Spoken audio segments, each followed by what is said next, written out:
Oh. Good morning. Have you been waking up fatigued, tired, irritable, not able to think as much as you'd like to, as clear as you'd like to, feeling like you need a nap throughout the day? Today I'm going to be going over the 12 serious hacks for better sleep. I think we really need to start out with the importance of sleep, and I named a few of these bullets already, but if we're not getting enough sleep, or signs of not getting enough sleep or enough quality sleep would be fatigue, irritability, decreased concentration, impaired judgment, increased risk of accidents, and an increased risk of chronic diseases such as heart disease, stroke, obesity, neuropathy, and more. The benefits of sleep, kind of going to be the opposite of what we just talked about. Not just getting enough sleep, but enough quality sleep. Benefits: improved mood and emotional well-being, improved alertness and concentration, enhanced learning and memory, improved creativity and problem-solving skills, reduced stress and anxiety, stronger immune system, a reduced risk of chronic diseases, and much, much more. So how much sleep do we actually need? The research comes out again and again. Adults, we need 7 to 8 hours every single night. Teenagers, 8 to 10 hours. Preschoolers, 11 to 14 hours. And infants, a lot more.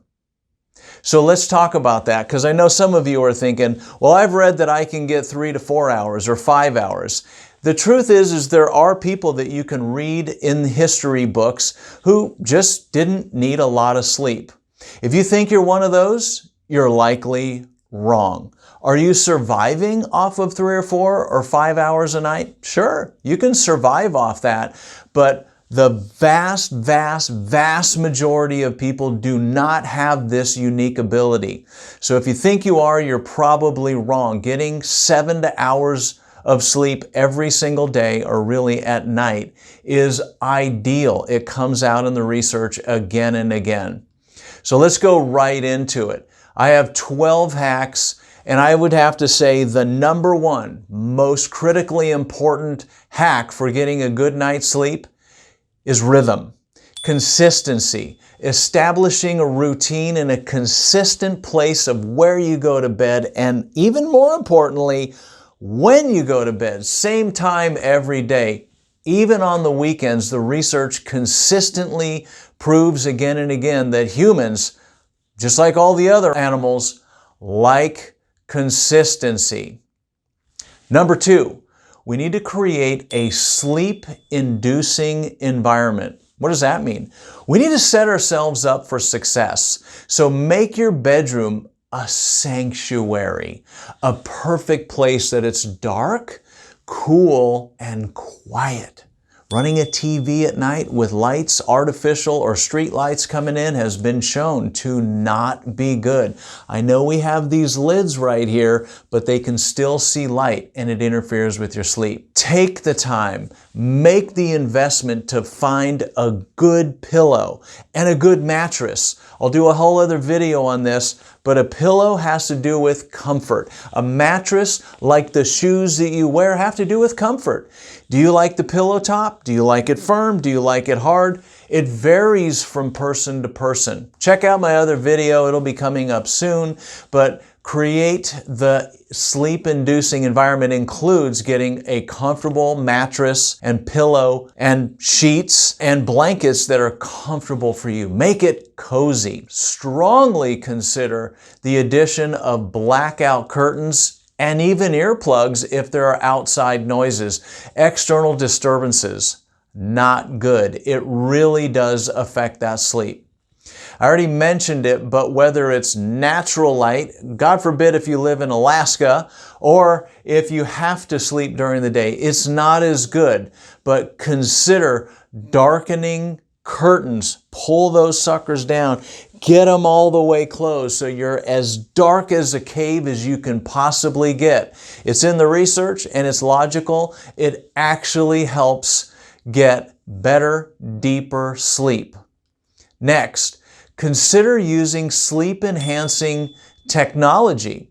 So wear your blue light blocking glasses in the evening as you get closer and closer to bedtime, because blue light off of your media, off of your cell phone, iPad, television, the blue light that comes off of that literally stimulates the wake up hormones, and it actually blocks things like melatonin. I'm sure you've heard of melatonin. It's a hormone, and you can take the hormone to help stimulate sleep, but guess what? Your body already creates it, but you're blocking the release of melatonin when you don't have good blue blockers. Or really better than blue blocker glasses is shut it down at least an hour before going to bed.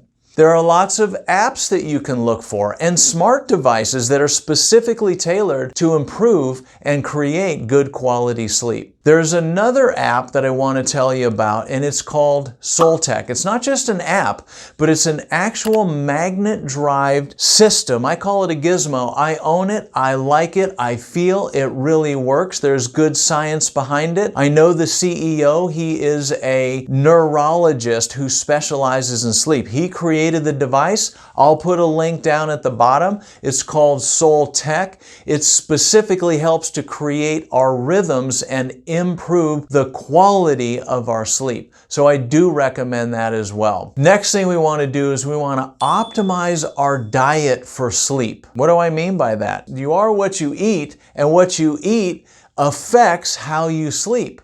We want to really avoid heavy meals right before going to sleep, because it interferes with our sleep patterns, because the body's focusing on digesting this heavy meal that you just ate. At least an hour before sleep is the shortest amount of distance that you want to create between the last meal and sleep. Obviously, caffeine and alcohol close to bedtime, not good. Not good. I know you're thinking, alcohol, it's a sedative, it helps me get to sleep. Yes, it can help you get to sleep, but research again and again says that it does not help with good quality sleep. So we want to avoid that. For me, the research that I found for myself personally, I have one caffeinated beverage early in the morning, usually around 7. After that, none. It does affect us. You want to aim towards foods that are rich in sleep-promoting nutrients. These nutrients that are known to help sleep are magnesium. We can get those from almonds and spinach, and another one is called tryptophan. Tryptophan is an amino acid. We know about tryptophan. It's found in turkey and also nuts. You can get it as a supplement as well, but I like these ingredients, these supplements, these vitamins, these acids, amino acids. I like to get them in my diet. Next, tip number 6, halfway there. Regular exercise. Duh, it's amazing, but when you really push your body and you're burning all that energy, it literally helps us with our sleep patterns. If we go back to our cavewoman, caveman ancestors, they were walking, they were exercising, they were lifting all the time, but consistent physical activity. Now here's the thing, not close to bed. Again, 1 hour rule on that, not vigorous exercise before bed. Walk with your partner around your yard, around your neighborhood. Absolutely nice and easy, not vigorous. That's a good thing before hitting the sack, but we don't want to put vigorous exercise too close, because it will fire us up and keep us awake. Let's go with tip number 7. Practice some relaxation techniques. Breathing, meditation, things like yoga. It's not too intense yoga, but progressive muscle relaxation, things like this can actually begin to calm the brain, and it can begin to signal the brain, especially if you have this as a regular part of your sleep regimen. It can signal to the brain, we're getting ready to go night-night. Okay, so these relaxation techniques can really help out. And again, it's really good. The body, the brain likes rhythm. So maybe start including this an hour before going to bed. Limit daytime naps. So this is number 8. Limit daytime naps. If napping is a must, then keep it to 15, maybe 30 minutes, but we don't really want to do too much napping, and we definitely don't want to do it close to bedtime. I would say don't do it sooner than 3 to 4 hours before going to bed, or you're going to blow it. So if I have to take a nap, it's usually after lunch, 1 o'clock, 1:30. I'm a power napper. I literally sleep. I can go to sleep like that when the time is right. I can pop awake without an alarm. So I guess I'm fortunate, or I've trained it that way. But if you're going to take a nap, set an alarm, 30 minutes max, all right? Let's create a brain and a body that's ready to sleep, not all energized and all napped up. Now, as I mentioned before, there are supplements, there's nutraceuticals, there's things that you can take to help sleep. The number one thing you've probably heard of is melatonin. I don't really like melatonin. I like melatonin, don't get me wrong. It's something that your brain releases to help put us to sleep. It's a hormone. I don't like taking hormones to force ourselves to sleep. Now, the research actually indicates that melatonin will definitely help with our sleep, and a good time to take it, it would be when you're traveling across several time zones. Let's say you're flying from Virginia to Shanghai and you're 12 hours away or something like that. That would be a good time to take melatonin. It's noon your time back home, but it's time to go to bed in Shanghai. I would take melatonin in that point, maybe for 2-3 days to get you on the rhythm. I would try and force myself to get awake on their time, and I can use melatonin to help get me to sleep, but that's really the only time I do. I like supplementing with magnesium. We mentioned before how you can get it in your foods. I literally take a supplement of magnesium at bedtime. So I do like to take that at bedtime. There are herbal remedies. There's valerian root. Lavender is known to help out. You can look at CBN. I do like and have used CBN, which is in the family of CBD, which you get from hemp. You might consider, and I have to say, check with your doctor on this, but you might consider a CBN and a THC combo. I've used it myself. I find it works really well. I don't like relying on things like that to force myself to sleep, but in order to establish or help establish a rhythm, I found it to be really helpful. Again, check with your doctor if you're going to be using something like THC. Number 10, routine. I did mention this already, but we do want to really create a serene, relaxing bedtime routine that signals to your body, it's time to start winding down. Let's start calming down. Part of my routine is I like to start dimming the lights. Instead of having all these bright lights, which are amazing, thank you Edison for creating those, but it's firing to the brain, it's stimulating the pineal gland, like, oh, it must be time to continue staying awake or get awake. So starting to cut the lights down. Maybe instead of lights, maybe turn a candle on or light a candle or just dim the lights. When I'm in brushing my teeth, I shut the lights off. When I get toothbrush loaded up with my toothpaste, I'll turn the lights off. Maybe I'm sitting down, going to the bathroom, I'm brushing my teeth, I got the lights low, I'm starting to breathe, I'm starting to relax. I find this really helps out. If I get in bed and I'm not exhausted and ready to go to sleep, I like reading. Reading really helps to calm the brain as well.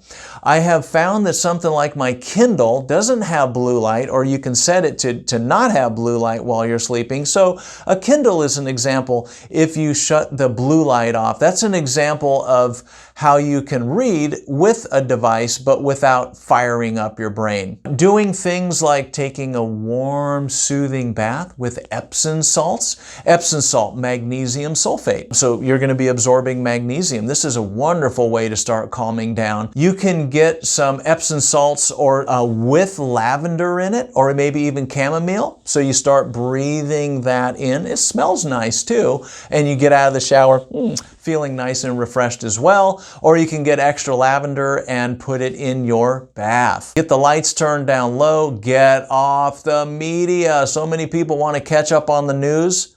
bad news, man. If it bleeds, it reads, which basically means it's negative, and it stimulates the brain to be scared. The news media and the advertisers know this, so they want to fire you up. They want you to be scared because that attracts eyeballs.